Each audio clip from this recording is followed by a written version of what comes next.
Olá pessoal, bem-vindo ao nosso canal do YouTube da Rosenbaum Advogados. Eu queria comentar hoje um pouquinho com vocês sobre esse episódio que nós constatamos hoje, que em virtude da grave crise mundial, não só no Brasil, mas no mundo, e principalmente agora nos Estados Unidos, que está enfrentando níveis de inflação que historicamente nunca teve, está acontecendo uma grande fuga de capital dos ativos de risco. E isso está impactando em muito as bitcoins, as criptomoedas. Hoje, todas as criptomoedas estão caindo mais que 10%. E isso fez com que algumas grandes corretoras suspendessem a negociação, inclusive o resgate e o saque dessas bitcoins. E sobre isso a gente vai falar no vídeo de hoje.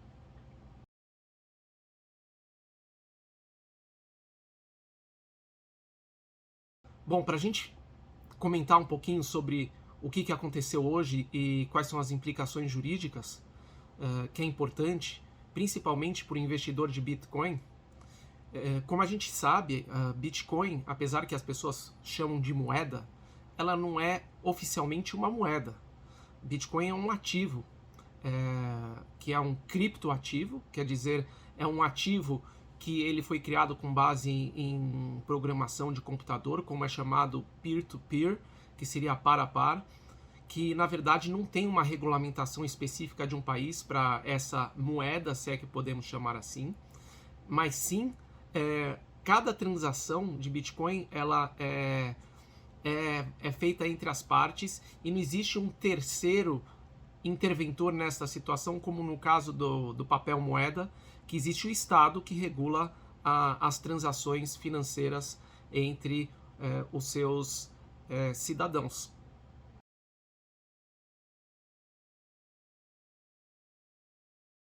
Os criptoativos, dentre eles as bitcoins, como eles são transacionáveis, logicamente, foram criadas corretoras, foram criadas, como é chamado em inglês, exchange houses, que elas fazem desde a intermediação, elas fazem a liquidação das transações, e através das plataformas criadas por essas entidades, é possível você comprar, você vender, você negociar, você especular, e você acompanhar a cotação, enfim, você investir e acompanhar o investimento nas suas criptomoedas.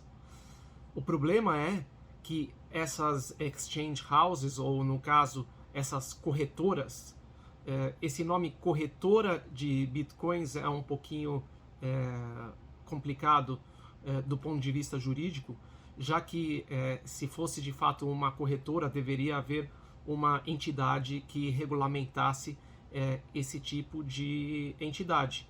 No caso, por exemplo, das bolsas de valores, ou no caso da Bolsa de Mercado de Futuros, ou outras entidades de corretagem, tem, por exemplo, a CVM, a Comissão de Valores Mobiliários, o Banco Central, já que as corretoras de valores mobiliários, que são fiscalizadas pela CVM, elas são entidades do sistema financeiro.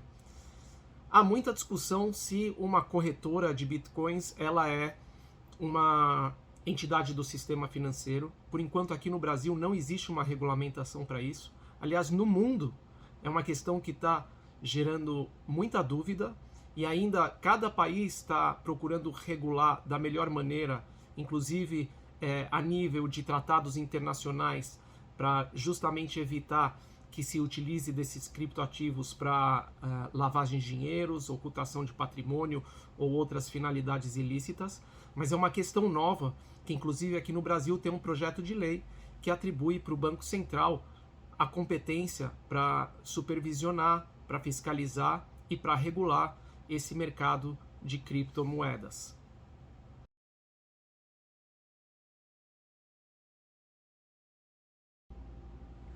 Em momentos de crise, por exemplo, no caso da Bolsa de Valores, há normas que regulam o que se chama de circuit break. Na verdade, uma vez que há um pânico no mercado, a Bolsa de Valores, isso tudo regulado pela CVM, com inclusive regulamentação da própria Bolsa de Valores, que estipula como que se dá essa suspensão da negociação dos ativos em bolsa. No caso das corretoras de bitcoins, como não existe uma entidade que supervisiona e que regula, a pergunta que se faz é quando que a corretora de bitcoins ela pode suspender os resgates e os saques. Para a gente tentar responder essa pergunta, primeiro a gente precisa entender como é que funciona do ponto de vista legal e jurídico a relação entre investidor e a corretora de bitcoins. Em primeiro lugar, a gente precisa entender que uma vez que o cliente ou investidor realiza o seu aporte numa corretora de bitcoins, a primeira coisa que ele faz, ele tem que assinar um contrato. E esse contrato seria a lei entre as partes. Nesse contrato tem que estar regulada todas as situações que vão ocorrer no curso da realização dos investimentos junto a esta corretora.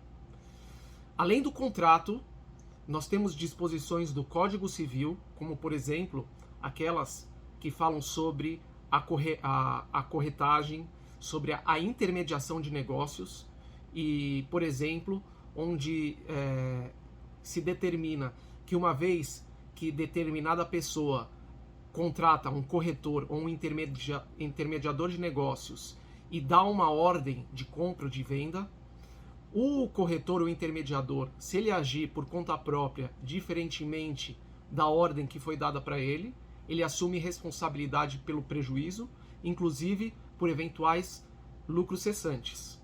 Então nós temos a regulamentação do Código Civil, nós temos também a regulamentação do Código de Defesa do Consumidor. O Código de Defesa do Consumidor é uma dúvida se ele se aplica, no caso, às corretoras de criptoativos. Só que essa é uma questão, de certa forma, que já foi ultrapassada e já foi passada no judiciário brasileiro. No STJ, inclusive, tem uma súmula que fala que o Código de Defesa do Consumidor se aplica às instituições financeiras. Ora, mas a corretora de bitcoins não é uma instituição financeira.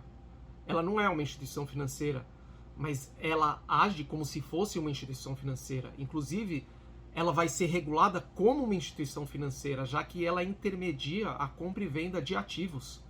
E isso é uma atividade privativa das instituições financeiras, são ativos de valores mobiliários, né? No caso, que são as bitcoins.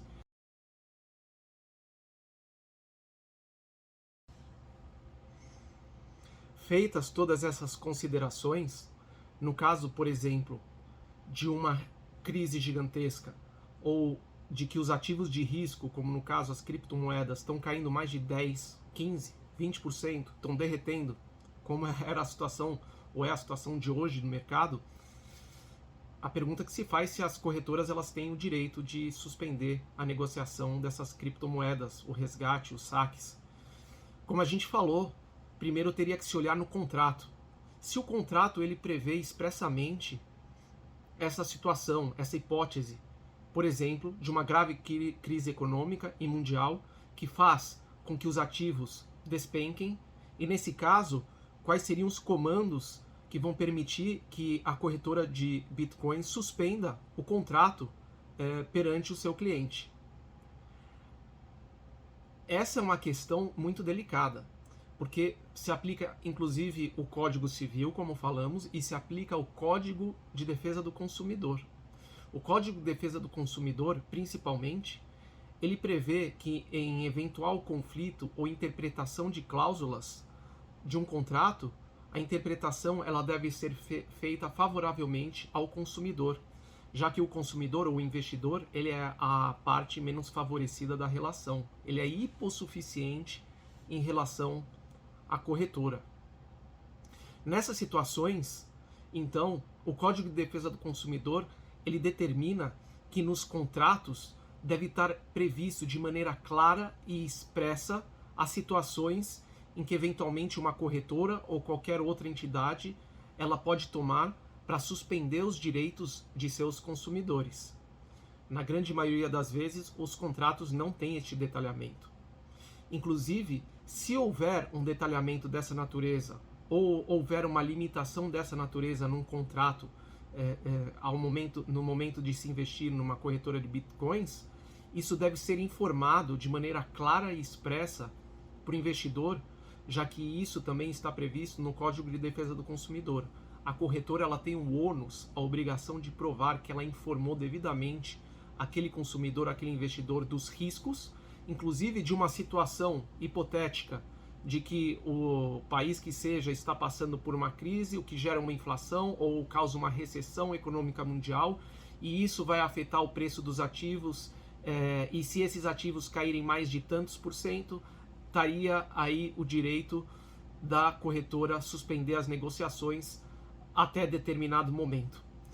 E geralmente esses contratos, ou se eles preveem isso não de uma maneira clara e expressa, ou muitas vezes não preveem. E nessas situações, sim, os consumidores ou os investidores, eles têm o direito de reivindicar os seus prejuízos perante as corretoras que agem dessa forma.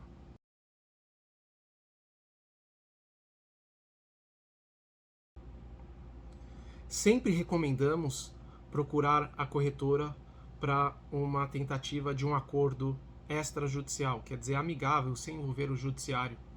Aliás, o investidor ele pode recorrer ao PROCON, inclusive, aos órgãos de defesa do consumidor, e caso não conseguir, em última instância, entrar com processo judicial.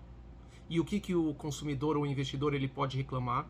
Ele pode reclamar o prejuízo que ele teve em virtude do saque ou do resgate ou da ordem de venda dele não acatada, e quais os prejuízos que foram advindos posteriormente com a queda do ativo, se ele devidamente comprovou que ele solicitou o saque, a ordem de venda ou resgate para a corretora e não foi atendido. Além disso, é discutível se o investidor ele pode pedir os lucros cessantes. Nesses casos, raramente tem lucros cessantes. E também os danos morais. Há entendimento dos tribunais e da jurisprudência que nesse tipo de caso ocorrem danos morais, mas as decisões elas têm dado valores não tão consideráveis, expressivos, geralmente de 5 a 10 mil reais. Eu digo que não são, apesar que estamos falando de bastante dinheiro, 5 ou 10 mil reais, mas comparado com os prejuízos que muitos investidores tiveram, acabam não sendo algo significativo perto da magnitude do prejuízo. Se você gostou do nosso conteúdo, curta o nosso vídeo, compartilhe o nosso canal, deixe seus comentários e acesse as nossas redes sociais. Estamos aqui para esclarecer os seus direitos. Obrigado.